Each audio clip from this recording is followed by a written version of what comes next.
Ministério Público de Sergipe apresentou denúncia criminal contra guardas municipais acusados de abuso de autoridade e prisão ilegal de 18 pessoas.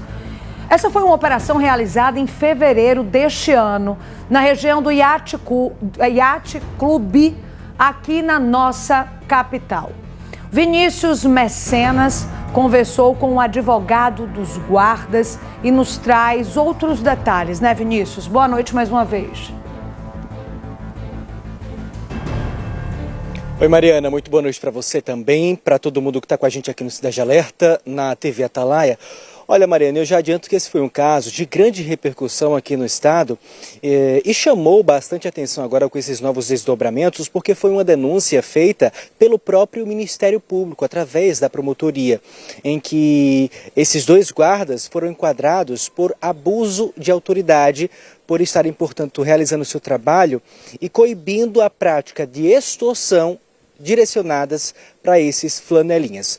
Em resumo, o que foi que aconteceu? Houve um bloco pré-carnavalesco ainda no ano passado, que estava ali pela região da Praia Formosa, aqui na Zona Sul da Rua da Frente, né, aqui bem próximo na Zona Sul mesmo de Aracaju. E na prática, o que foi que houve? Algumas pessoas estavam a caminho desse bloco e paravam, portanto, seus carros ali pelas ruas vicinais, nas imediações, né, da 13 de julho e tudo mais. O problema é que lá estavam alguns flanelinhas trabalhando, né, e cobrando uma certa quantia de 30, 50, 70 reais para os foliões. O que a gente sabe que é uma prática irregular de acordo com a nossa Constituição, porque é inviável, é irregular cobrar por um espaço que é público. Inclusive, muitos desses flanelinhas estavam até com tickets, né, QR Code de Pix para transferência e além, né, de pedir, portanto, exigir essa quantia, eles acabavam coagindo também essas pessoas pelas estratégias que eles utilizavam de efetuar a cobrança. Dito isto, chegaram duas mulheres para estacionar naquela região. Elas se sentiram coagidas e extorquidas por esses flanelinhas. A guarda municipal foi chamada e fez, portanto, a prisão desses homens. Só foram mais de 15, como você mesmo adiantou, flanelinhas presos e direcionados para uma delegacia da polícia daqui de Sergipe. O problema da situação toda é que as vítimas elas não acompanharam os guardas municipais para a unidade policial para que fossem coletados os depoimentos dessas mulheres. Apenas os flanelinhas foram levados até lá.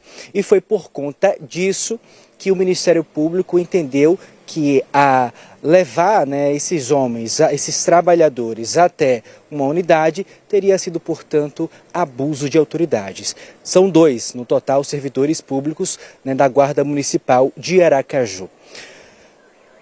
Diante disso, eu fiz o dever de casa e também dei aqui uma pincelada no que diz respeito à nossa base constitucional. No final das contas, o que é que diz a nossa lei sobre as funções, as funcionalidades de um guarda municipal? O que é que eles podem, quais são os limites, as atribuições de um guarda municipal, de um policial civil, de um policial militar? Bom, de acordo com o próprio artigo 144 da Constituição Federal, os municípios eles podem constituir, portanto, guardas municipais destinadas, né, à proteção de seus bens, serviços e instalações conforme, né, dispuser, portanto, a lei. O que é que significa isso na prática? É que a Constituição autoriza os municípios a criarem essas guardas não como forças típicas, a exemplo da Polícia Civil e Militar, mas como órgãos de segurança pública local, voltados à proteção do patrimônio municipal e à colaboração com os demais órgãos de segurança. A partir disso foi criado inclusive um estatuto do guarda municipal, uma lei que foi inclusive regulamentada lá em meados de 2014, que é a Lei 13.022. E essa lei define, né, de forma um pouco mais ampla as competências, princípios e limites da atuação dos guardas nos municípios. Um dos primeiros princípios é justamente essa questão da proteção dos direitos humanos, o exercício da cidadania, o uso progressivo da força, além do controle social de ações e cooperação com os demais órgãos de segurança.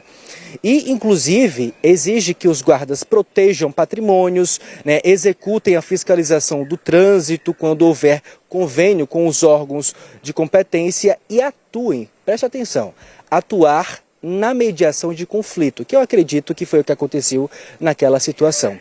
Ontem, inclusive, eu cheguei a conversar com o próprio advogado que representa os interesses desses dois servidores, dos dois guardas municipais, o Guilherme Maluf, que comentou um pouco mais essa situação. Vamos ouvi-lo.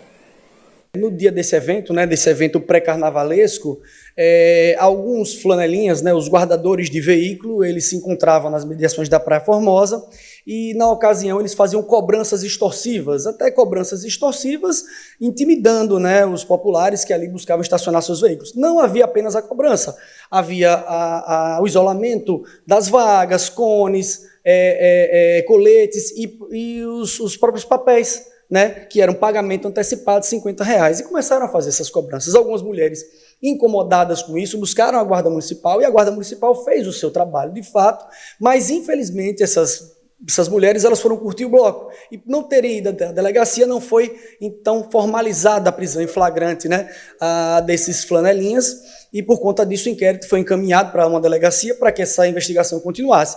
Entretanto, hoje esses dois guardas municipais enfrentam uma denúncia, por conta dessa não realização do flagrante, eles enfrentam uma denúncia de abuso de autoridade, por terem então efetuado uma prisão supostamente ilegal. E aí é que...